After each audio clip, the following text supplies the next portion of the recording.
Muy buenas noches, televidentes, bienvenidos al informativo Momento 24 a las 7 de la noche. Tenemos en este momento al gerente del Hospital San Juan de Dios de Honda, el doctor Manuel Alfonso González Cantor. Doctor, bienvenido a las noticias. Algo importante es el apoyo que se viene recibiendo por parte del gobernador del Tolima, el doctor Ricardo Orozco, de la Secretaría de Salud, a cargo del doctor Jorge Bolívar, porque acaban de ustedes de recibir unos elementos importantes, y es importante también resaltar estos elementos de bioseguridad para personal de la salud. Bienvenido. Muchas gracias. Sí, queremos agradecer muy especialmente a nuestro gobernador Ricardo Orozco y a nuestro secretario de Salud, doctor Bolívar, el aporte, la entrega que se hizo el día viernes en la ciudad de Ibagué de aproximadamente 50 millones de pesos en elementos de bioprotección personal. Hemos recibido tapabocas, mascarillas N95, monotrajes, batas, elementos desechables, que van a ser muy importantes para seguir manteniendo la atención de nuestros pacientes sospechosos y positivos de COVID en el municipio de Honda y en nuestra área de referencia. Pues vale la pena recordarle a la comunidad de que todavía estamos en pandemia, de que todavía tenemos casos activos. En el municipio de Honda, de acuerdo a los datos del Instituto Nacional de Salud, que son los datos oficiales, tenemos 375 casos totales de COVID-19 en el municipio de Honda, y en la actualidad tenemos 53 casos activos. 53 casos activos que están debidamente confinados, determinados, aislados o algunos otros hospitalizados, incluso en nuestra unidad de cuidados críticos, pero que determinan el hecho de informarle a la comunidad y recordarles, ¿no?, que nos encontramos todavía en pandemia.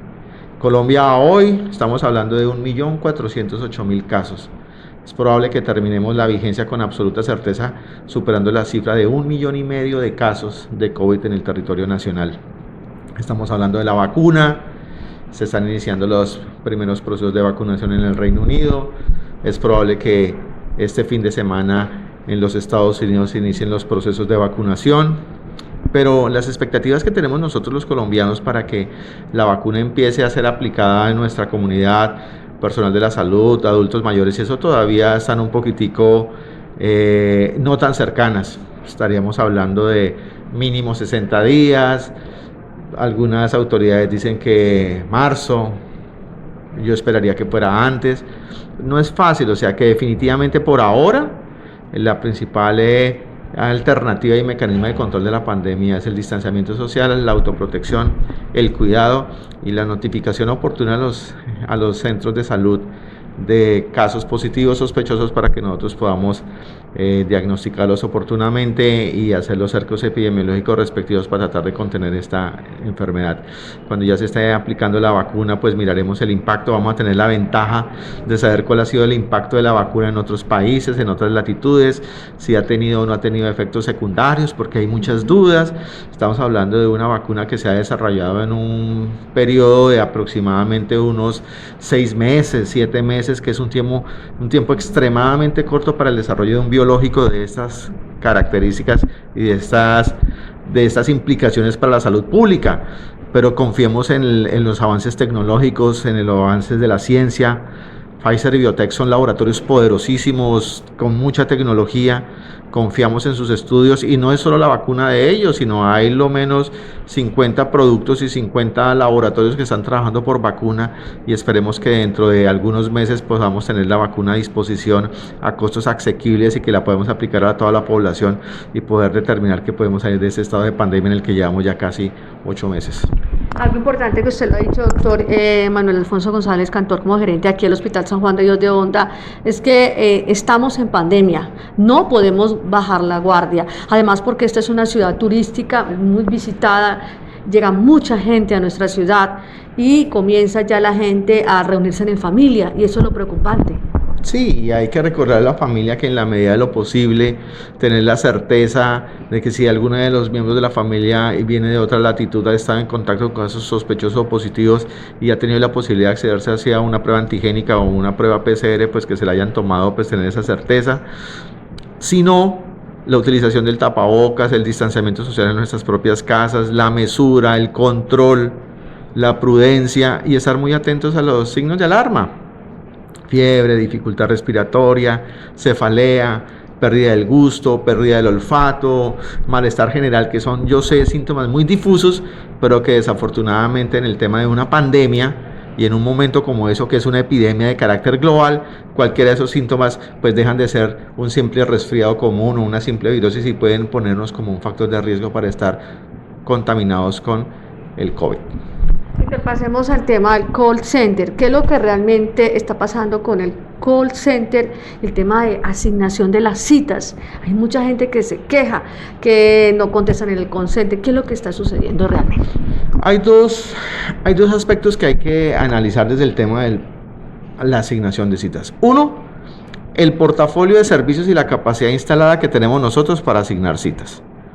Porque pues nuestro recurso médico es limitado, está debidamente determinado y hace que nosotros tengamos un portafolio definido, que no podemos cambiar si no media la vinculación de más recurso humano. Entonces, evidentemente pueden haber 30 pacientes, 30 opciones de consulta al día de medicina general, habrán 25 de medicina interna, 16 de pediatría, 18 de gineco. Esos son características básicas que no se pueden modificar a no ser que se contraten más especialistas. Entonces esa es una parte. Entonces si tenemos una demanda para 100 consultas de medicina interna y tenemos en el día una disponibilidad de 25, pues vamos a tener la desafortunada circunstancia de que no vamos a poder atender a 75 pacientes. ¿Cuál es la solución para eso? Contratar más especialistas, organizar jornadas adicionales. Situaciones que están haciendo en el hospital, ya estamos haciendo consulta de medicina interna los sábados, estamos haciendo unas jornadas adicionales, estamos tratando de solucionar eso. Esa es una parte. La otra es la capacidad tecnológica y la capacidad de recurso humano que tiene el hospital en su área de atención al usuario para asignar las citas. Y ahí vamos a hablar del tema del call center.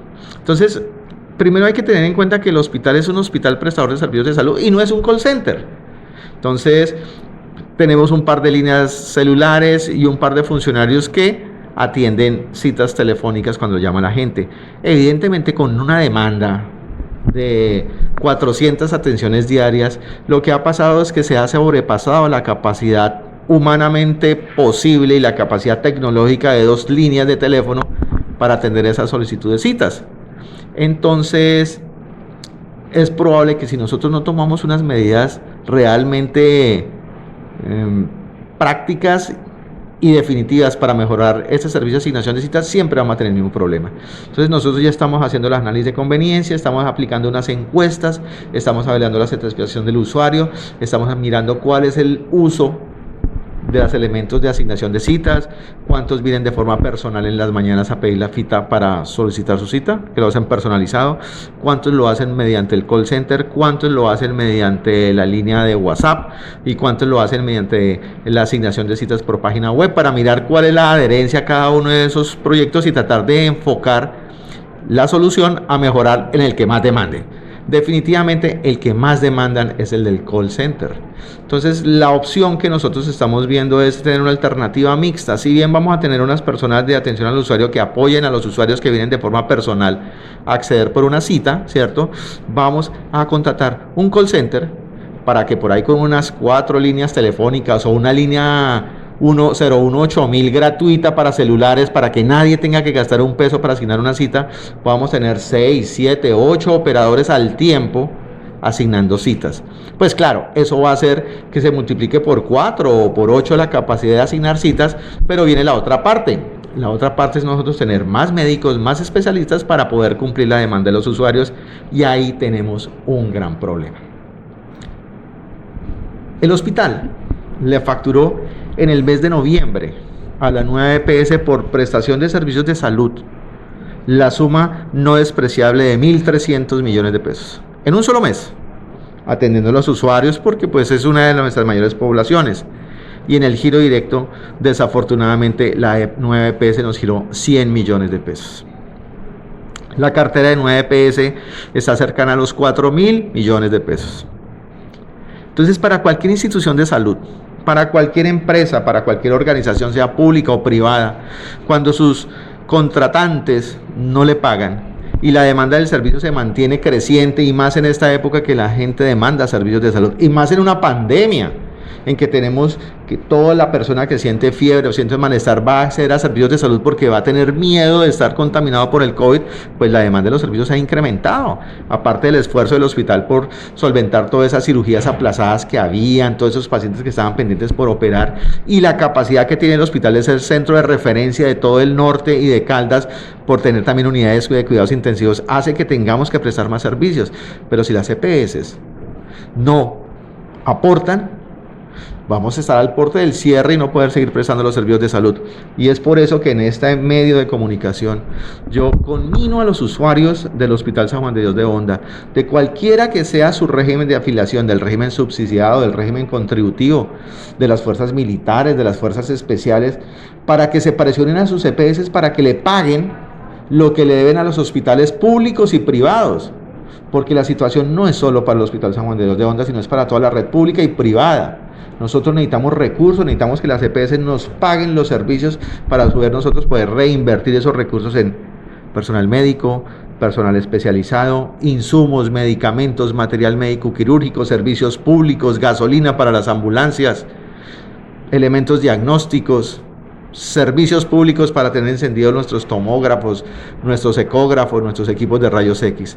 Si este círculo no funciona adecuadamente y se sigue rompiendo por el lado de las EPS, el sistema va a colapsar. Y no solo evaluando cuántas unidades de cuidados intensivos tenemos todos los días, cuántas ocupadas o no, o cuántos pacientes nuevos estamos diagnosticando, sino también el flujo de recursos que llega a los prestadores para que nosotros podamos prestar el servicio de salud. Entonces es una situación muy complicada que hay que tener en cuenta y que yo quiero que tengan en cuenta los ciudadanos. Otra vez la cartera del Hospital San Juan de Dios de Honda está del orden de los 25.000 millones de pesos. Nos deben 25.000 millones de pesos. Y para nosotros es muy difícil con una cartera tan complicada seguir de tratar prestando los servicios de salud como lo estamos haciendo. Esperamos terminar esta vigencia en condiciones aceptables. Estamos haciendo el esfuerzo por mantenernos al día en la nómina con nuestros funcionarios y no es nada fácil. No es nada fácil. El giro directo, un hospital como este que facturó 3.200 millones de pesos el mes pasado, debe por ley 1122 y por ley 1438 recibir al menos el 50% de lo que facturó en su giro directo. Estamos hablando de que facturamos 3.200, deberíamos haber recibido un giro directo de 1.600 millones de pesos, que es la mitad de lo que facturamos, y no alcanzamos a recibir 600 millones de pesos.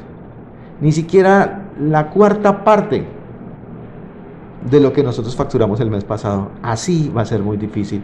Y así estamos a puertas al cierre, así estamos a puertas a limitar servicios, así estamos a puertas a cerrar especialidades.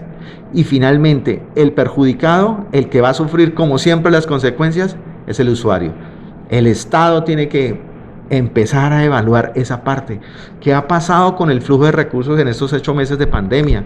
¿Qué ha pasado? Porque si bien la red prestadora de servicios ha cumplido su responsabilidad con dificultades, se han activado las UCIs, este país tiene mucho más UCIs que las que tenía el año pasado. El Hospital San Juan de Dios de Honda tiene 8 camas de cuidado crítico y 6 camas de cuidado intermedio que no tenía el año pasado. Y hemos implementado nuevos servicios y hemos trabajado y hemos atendido cualquier cantidad de pacientes sospechosos y positivos de COVID-19 que han implicado costos para el sistema. También es cierto que merece que los prestadores, Nueva EPS, Medimás, Asmed Salud, Comparta, Ecopsos, Fuerzas Militares, Policía Nacional, Magisterio, paguen las obligaciones de esa institución. Reitero la solicitud de apoyo a nuestra comunidad y a nuestros usuarios para que nos apersonemos de esos temas y a veces no nos enfoquemos solo en criticar si yo necesito 3 o 4 médicos que me atiendan, si necesito más baños o que me atiendan más rápido, sino también el problema macro de la prestación de los servicios de salud en Honda y en Colombia. Doctor, pasemos ya por último al tema de evitar, y es lo que el mensaje que quiero también darle a todos los padres de familia, la ciudadanía, evitar el uso de pólvora en esta Navidad. Y ustedes aquí como Hospital San Juan de Dios de Honda, ¿a dónde acuden? Pues a urgencias, ¿verdad? En caso de presentarse estos hechos de quemados, ¿qué recomendaciones nos da a la comunidad? Agradeciéndole al señor alcalde, él tuvo la gentileza de invitarme la semana pasada al Comité Municipal de Gestión de Riesgo, donde se tocó el tema de la pólvora. y muy amablemente nos solicitó su opinión. Y nosotros, pues como hospital y como Secretaría de Salud Departamental, que es una política de la Secretaría de Salud Departamental, estamos fomentando el cero uso de la pólvora, ya sea debidamente controlada por operadores expertos, juegos pirotécnicos, o la que se hace en casa con chispitas, con elementos que afortunadamente son, entre comillas, inocuos, pero que queman, o por supuesto la ilegal. Estamos en contra, consideramos y pensamos que nosotros ya pasamos esa etapa de la utilización de la pólvora y no creemos en una pandemia como la que estamos, aparte de tener nuestros servicios de urgencia, nuestras salas especiales copadas con pacientes sintomáticos respiratorios o complicados de su vía respiratoria por COVID, tener pacientes quemados. Eso va a colapsar la red, nos va a poner en problemas, pacientes inmunosuprimidos quemados en una pandemia. No podemos tener este escenario. Entonces conmino a que la ciudadanía de Honda pues dé cumplimiento al decreto que emanó el señor alcalde de la no utilización y la prohibición del uso de la pólvora y los juegos pirotécnicos, y evitemos en esta Navidad en particular, por sobre cualquiera de las cosas, que aparte de esta situación complicada de manejar una pandemia, tengamos que lidiar ahora con niños quemados especialmente, que son casi siempre los que más salen vulnerados con la utilización de la pólvora.